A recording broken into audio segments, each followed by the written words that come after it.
La escuela ha sido mi trabajo, ha sido mi casa. Una escuelita de muchos recuerdos.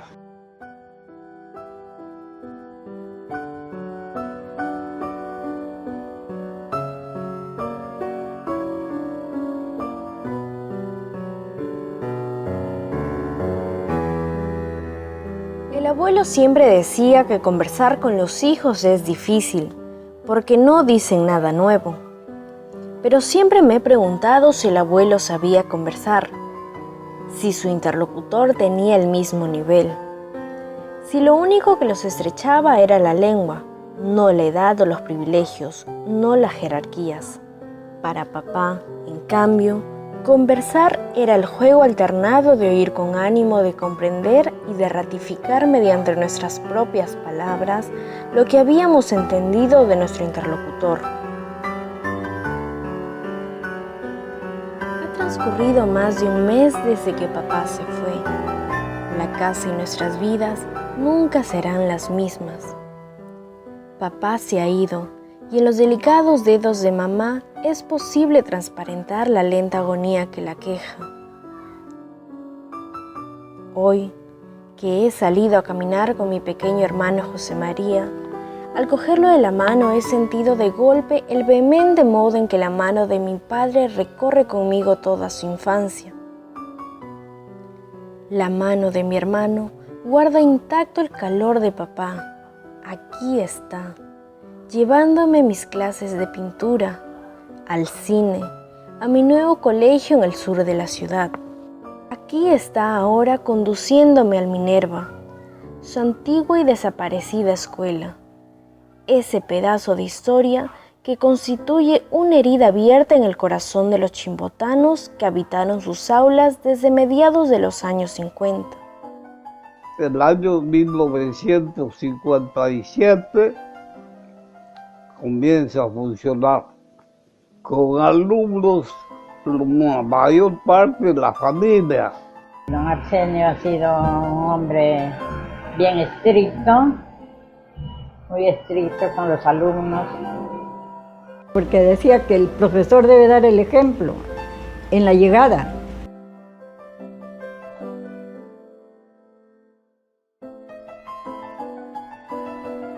He traído a mi hermano al Minerva, porque mi padre lo haría si estuviese entre nosotros. Porque uno no se puede perder las cosas importantes si quiere ser alguien en la vida, solía decir.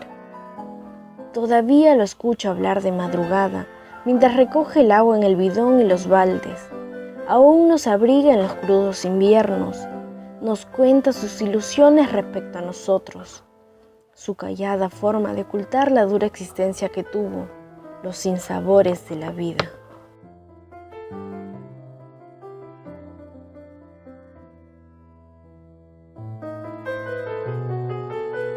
Ingresábamos a las 9 de la mañana.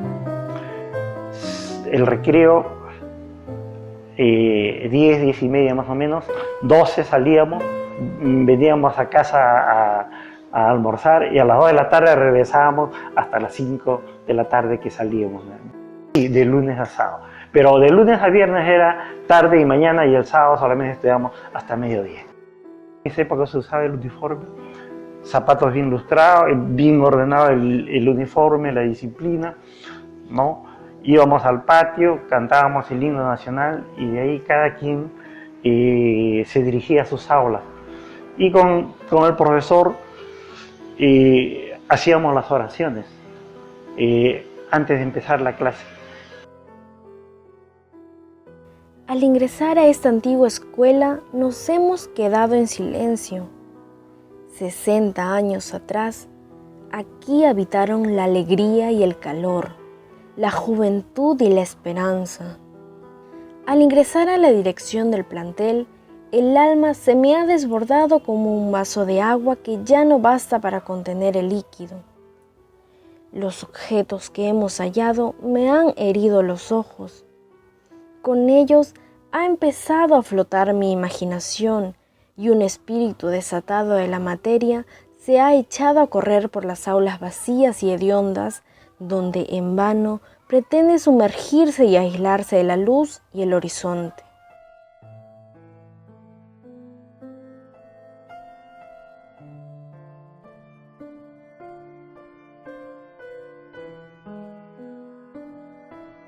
La misma situación de estar abandonado, ¿no? Hay personas que no comparten los espacios sanamente y han terminado invadiendo casi para hacer mal uso de los ambientes, ¿no?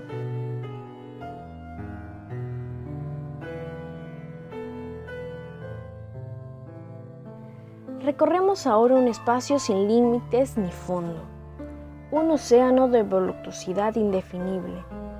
Empapamos nuestras alas en lo que fuera el antiguo patio de recreo, para remontarnos a las regiones donde siempre habitó el amor a la educación y a la niñez.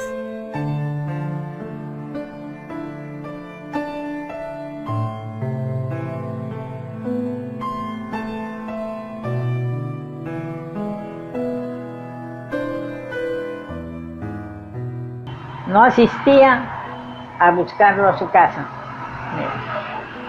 sino a seguirlo por donde va y regresarlo, y sufrían el castigo de la palmeta, pues.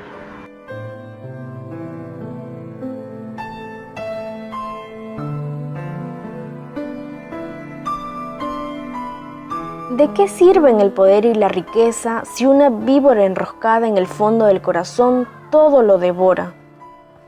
¿De qué sirve una biblioteca si desde pequeño la literatura no es la mejor manera de vivir? Mi padre aprendió en ese lugar a leer y escribir. La letra con sangre entra, le dijeron.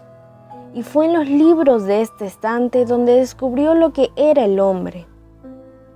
El maestro Iván Vázquez, segundo y último director de esta escuela, inició a papá en la guitarra, en la música y poesía, siempre poesía, para cuyo ejercicio nunca tuvo facilidad alguna, pero en cuyo deleite lo introdujeron los viejos maestros que tuvo. Él tomaba los exámenes finales al menos, y bien, primero era el oral, primero la lectura. El libro Mantilla, como te digo, era de ese tamañito, no era ni grandazo, ¿sí? Chico nomás. Y la letra era chica. Las hojitas de adelante eran letras góticas, que tenía el niño que aprender también. La letra gótica. Había imprentas de 3 calidades. Y esas hojas nosotros le enseñamos a los alumnos desde la A hasta la Z, pero en letra gótica o en la otra imprenta, para que los niños sepan cuál es la imprenta. En el busto de Arsenio Vázquez, legendario maestro y fundador de la escuela, le conté a José María cosas que él desconocía de papá, de cómo se convirtió en una especie de diccionario andante, siempre dispuesto a absolver algunas dudas idiomáticas y giros lingüísticos caseros.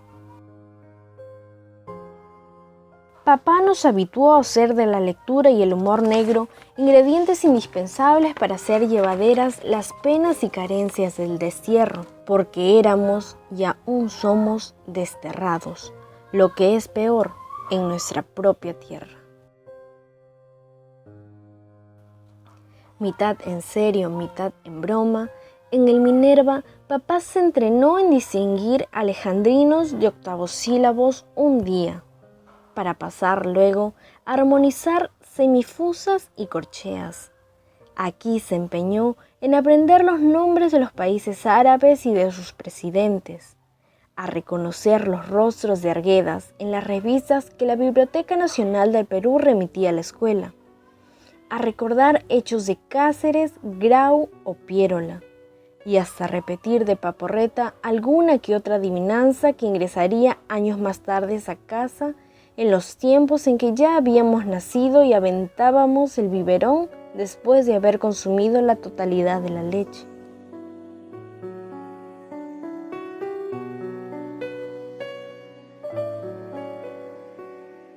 Habían concursos entre colegios provinciales y siempre la Minerva ha obtenido muy buenos puestos.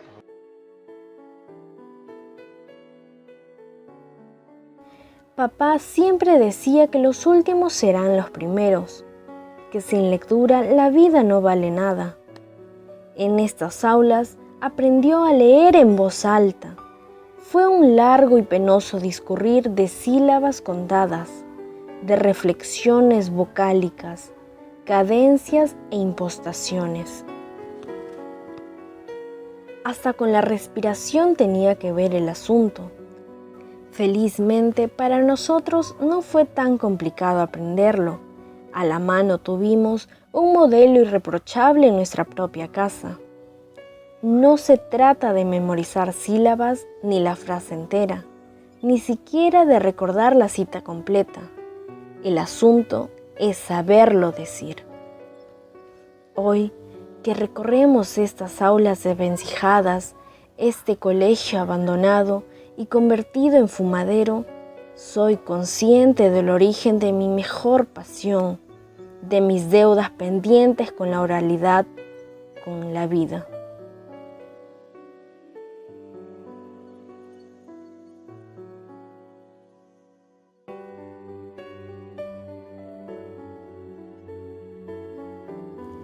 ¿Qué sabes del Minerva?, preguntó mi pequeño hermano.